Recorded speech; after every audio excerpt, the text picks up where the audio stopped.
안녕하세요.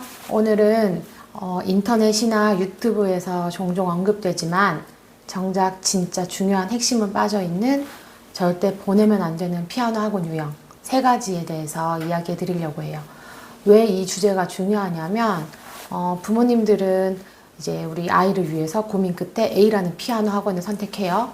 처음에는 아이가 흥미도 보이고 재미있어 하던 피아노였고 조금 보내다 보면 이제 실력도 늘겠지 하는 마음으로 보내시죠. 이제 그런데 시간이 지나도 아이의 실력이 잘 늘지 않거나 안 느는 정도면 차라리 다행인데요. 오히려 이제 학원을 다니고 있고 피아노를 배우고 있음에도 예전보다 좀 잘 못 치는 것 같고 급기야 엄마는 학원 안 가고 싶다, 가기 싫어 라는 말을 시작하죠. 처음에 피아노 치는 걸 좋아하던 아이였는데 어느 순간부터 이제 피아노가 숙제가 되고 더 나아가서 음악 자체를 멀리하게 되는 경우가 있어요. 이런 상황을 겪으면 이제 우리 부모님들은 혼란스럽잖아요. 내가 학원 선택을 잘못했나? 우리한테는 피아노가 안 맞나? 학원 옮겨야 되나? 이런 고민이 깊어질 수밖에 없을 것 같거든요.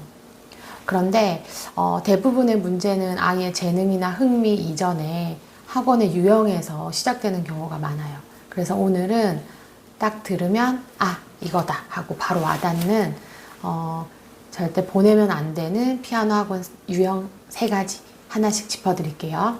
첫째로 피아노 전공하지 않은 선생님이 수업하는 학원. 이거는 가장 기본적인 부분인데 의외로 놓치시는 분들이 많아요. 피아노는 단순히 건반을 누르고 기술을 배우는 게 아니라 귀로 듣고 손가락으로 표현하고 감정을 담아내는 예술이잖아요. 이런 감각과 표현력은 이제 올바른 방향으로 꾸준히 길러줘야 잘하는데 피아노를 전공하지 않은 분이 우리 아이들 수업을 맡을 경우 기초부터 잘못 잡힐 가능성이 높아요. 물론 성실하고 아이를 좋아하는 선생님이 실수는 있지만 이제 그거는 어디까지나 사람의 성향인 거고 아이에게 맞는 이제 음악 교육은 기술과 경험이 진짜 풍부하게 뒷받침돼야 되거든요. 그래서 피아노를 제대로 배우는 경험이 잘못 시작되면 아이 입장에서는 피아노가 재미없고 오히려 어려운 과목이 돼버려요. 그래서 더 나아가서 음악 자체를 싫어하는 애가 될 수도 있거든요. 그래서 꼭 피아노 전공자 선생님인지 확인하셨으면 좋겠고, 두 번째로는 연습 환경을 좀 보셨으면 좋겠어요. 피아노 학원을 고를 때 이제 인테리어나 입구 로비만 보고 결정하시는 분들이 꽤 많죠. 왜냐면 이제 상담만 하고 오는 경우가 많으니까. 근데 진짜 중요한 거는 아이들이 실제로 연습하는 공간과 악기 상태거든요. 소리가 안 나는 건반, 몇 개씩 소리가 이제 안 나요. 그리고 페달이 고장 나 있어. 그리고 소리에 울림이 하나도 없어, 피아노에. 이러면은 그런 피아노에서 배운다고 생각하면은 제가 저라면 안 보낼 것 같거든요. 그리고 요즘에 학원에 디지털 피아노도 많이 놓으시는데 건반 높낮이가 들쑥날쑥한 오래된 디지털 피아노 이런 것도 학원에 있을 수가 있어요. 그래서 이런 환경에서는 아무리 연습을 해도 손끝의 감각이나 소리에 대한 예민함이 자랄 수가 없어요. 그리고 연습실이 또 너무 좁거나 아이들이 붙어 앉아서 서로 방해가 되는 구조라면은 이제 집중력과 흥미도 좀 떨어지고. 그래서 아이가 피아노에 몰입할 수 있는 공간이냐, 그리고 새 피아노는 아니더라도 잘 관리된 피아노. 요거는 선택이 아니라 필수기 때문에 체크를 좀 하셔야 될 것 같아요. 투자 없이 좋은 결과를 기대할 수는 없듯이 기본적인 연습 환경이 갖춰지지 않으면 아이에게 이제 피아노 배우는 자체가 스트레스가 될 수 있거든요. 그리고 세 번째로는 소통이 단절된 학원. 이제 피아노 학원에 보내고 나면 생각보다 선생님과의 소통이 거의 없는 곳들도 있어요. 처음 등록할 때는 상담도 좀 친절하게 해주시고 레슨도 좀 잘 이루어지는 것 같았는데 막상 이제 다니기 시작하고 몇 달이 지나도 우리 아이가 어떤 걸 배우고 있는지 어떤 부분이 부족한지 전혀 공유되지가 않는 학원들도 있거든요. 진도표나 연습 피드백도 없고 아이에게 어떤 일이 있었는지도 알 수 없고 엄마는 어디서 어떻게 도와야 될지 이제 모르게 되죠. 그럴 때는.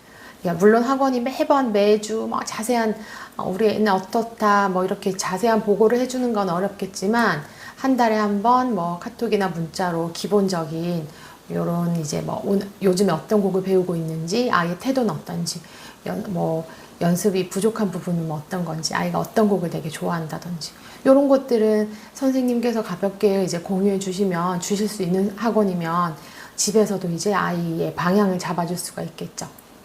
잘하는 부분이 있으면 칭찬을 해주고, 이런 거 좀 했으면 좋겠다고 이렇게 방향을 잡아줄 수가 있는데, 이런 소통이 완전히 단절된 학원이라면 이제 음악 교육에서 점점 소외되기 시작해요. 아이도 부모님도 피아노에 이제 흥미를 잃게 되는 거거든요. 그래서 학부모와의 소통은 요거는 단순한 서비스가 아니라 아이를 함께 키우는 동반자로서의 태도라고 생각하거든요. 그래서 혹시 지금 다니고 있는 학원이 요 세 가지 중 하나라도 해당된다면 좀 고민해 보셔야 될 것 같아요. 그리고 피아노는 이렇게 단순히 건반을 누르는 게 아니라 아이의 정서와 감성을 키우는 시간이기도 하거든요.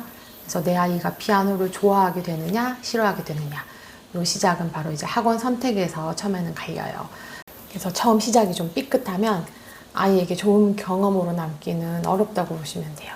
그래서 오늘 제가 말씀드린 세 가지, 피아노 선생님이 피아노를 전공하셨는지, 그리고 피아노 학원 상태가 이제 피아노의 상태가 어떤지 확인하시고, 그리고 이런 소통을 좀 선생님이 잘 해줄 수 있는지, 기본적으로 이 세 가지 잘 기억하셔서 아이의 첫 피아노 경험이 좋은 기억으로 남아서, 그리고 음악을 정말 즐기면서 사랑할 수 있는, 즐기면서 잘 클 수 있는 그런 아이로 키우셨으면 좋겠습니다. 들어주셔서 감사합니다.